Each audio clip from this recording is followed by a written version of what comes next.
own format, namely in the update of an old fairy tale we have renamed The Adventures of Little Red Riding in the Hood. We hope you enjoy our production. Going to tell you a story about Little Red, a good little girl who did what her mama said.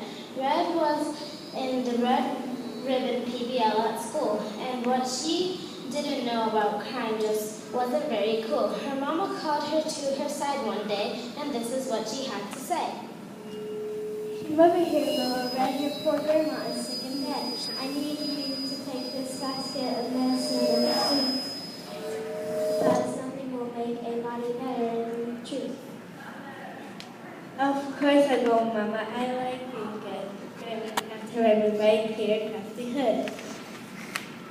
I know I don't like it, but what are we to do? Your poor grandmother is all alone with the flu.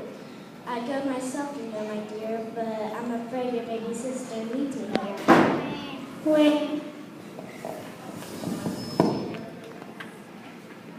So be careful, watch out for the wolves who hang out in the crannies and nooks, for most of them are just a bunch of crooks. Don't worry, Mama. I won't be taken. My regular PBL training won't be forsaken. So, Little Red headed out into the hood, and for a short while everything was good, when suddenly a gang of young wolves did appear. The lead wolf approached her and said with a sneer,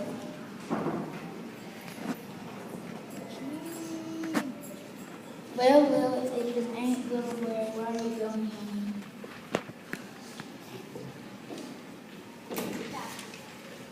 that creepy wolf said. My poor grandma's sick in bed. I'm just taking her something to clear her head.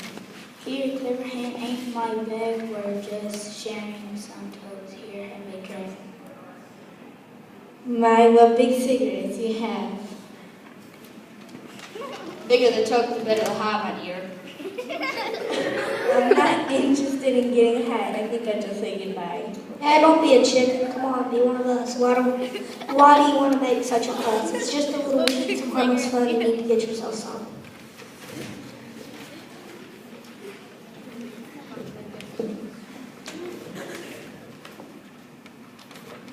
The only thing I need to do is get away from you, and that's precisely what I'm gonna do. I'll let her go. She's just a drag. Let her go see the old hag. In the meantime, I'm tired and I could eat a horse, but none of us have jobs or money, of course. As long as all you do is talk, your life will always be a joke. So get out of my way. I haven't got the time to waste on you slime. Ooh, who does she think she is?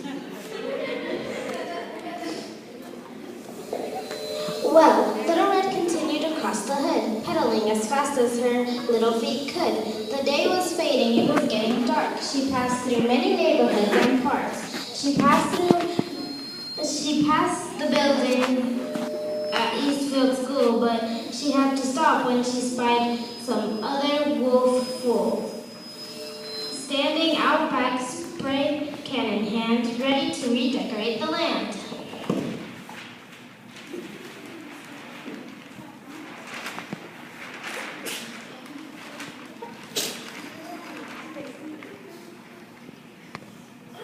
Excuse me there, what are you planning to do with those cans of paint, yellow, red, and blue?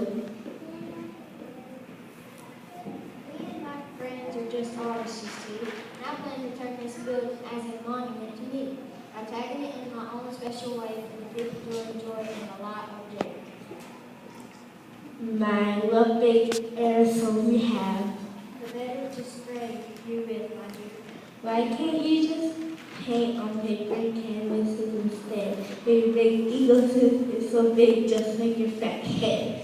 You think everybody will love what you do, but just randomly don't know what to do. And it costs thousands of dollars to clean up your mess, and no art when I see it, and I must confess.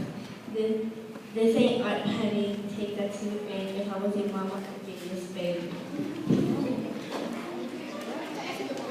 Well, you ain't our mama, and if you don't like it too bad, you better take off or I'll really get mad. So, Little Red knew when not to press her luck, but no one could say that she didn't have luck. She went a short way and out her phone and informed the custodian in her most serious tone of the Picassos certainly at work on the wall, and he chased them away with no trouble at all. Get out of here!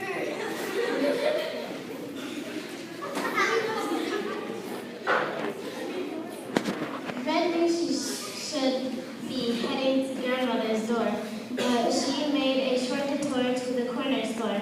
She opened the door to the 7-Eleven. 7-Eleven? What did she happen to see? My heaven, but her best friend stealing candy and gum. Brooklyn! And Little Red yelled. 7-Eleven's on his Put all that stuff back on the double, or you're gonna get yourself into The 7-Eleven! big trouble. Brooklyn! Don't tell me if I won't do it again. I hope you can be my friend. I'll let you off this time because our friendship is so deep. But if it happens again, I won't be able to keep you as a buddy. I'll find someone new and someone who isn't a cluster like you. The store owner came over with something to say. Offenders, and the lack of secure ratchet gender. Or you'll probably end up with the ratchet, and in this conversation you'll never be. I'll let you off with a warning for this crime, but if it happens again, you're going to do time. It won't happen again ever, I swear. I only did it on a dare for my stupid wolf friends. But where are they now? Far away from here, and how could I have become in such pressure? I'll never again be in this mess, sir. Once again, Red went on her way, and again temptation tried to sway from her path. And a few mangy wolves were sharing some beers, and one called out,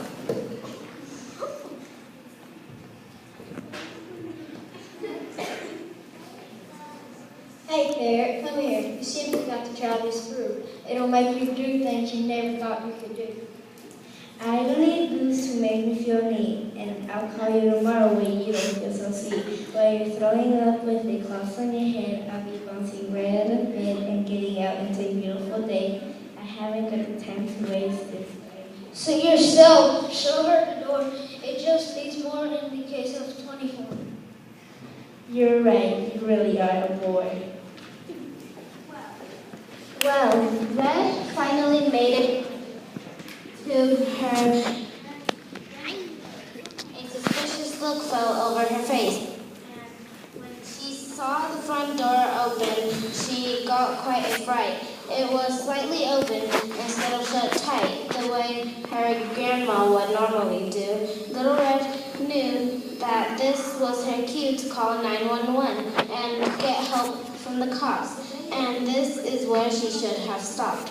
But she entered the house calling out. Yoo-hoo, Granny, I've got treats for you. A voice replied,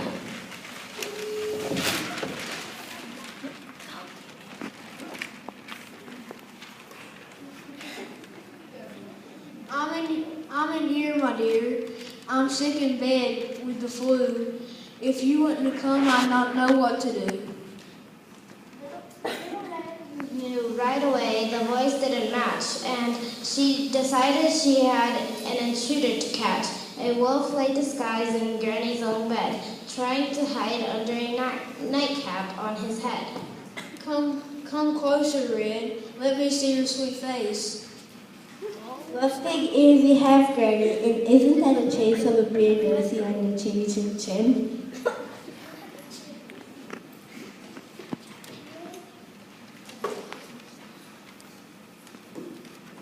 Don't be silly, sweetie. Lean in and give your old granny a kiss.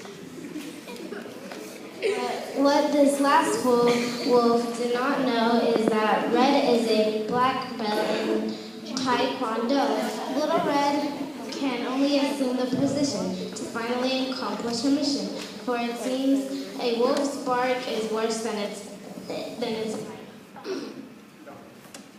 A good thing for you that I don't really like to fight. Now, where's my Granny? Where'd you put it, you hound? I will not rest till she is found. She's in the back closet. She never came to any harm. It was just a little joke.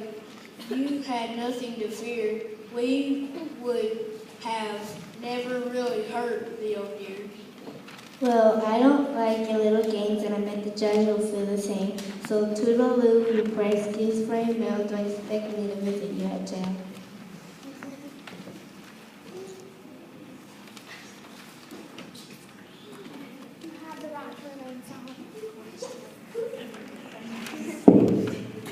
So, the end of our tale, we finally meet with Granny and Red sitting down sharing treats.